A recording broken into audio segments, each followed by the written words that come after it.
हाय दोस्त, नमस्कार, प्रणाम। मैं हूं आपका दोस्त राइटर राजा और स्वागत करता हूं आपका अपना यूट्यूब चैनल राइटर राजा में। तो दोस्तों, कार्तिक महीना का जो है अभी चल रहा है और सामा चकेवा का जो है आप लोग के कानों तक जो है गाना और गूंज सुनाई देगा। तो दोस्तों, इसी जो है कार्तिक महीना के पावन अवसर पर जो है सामा चकेवा का जो है गीत लेकर आया हूँ। और यह जो है गांव की जो है जो बहिना लोग जो है ये बराबर गाती रहती है।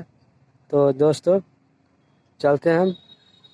आहे कार्तिक महीना में सामारे बहिनिया, सामारे बहिनिया, सामा बहिना जाइ छै।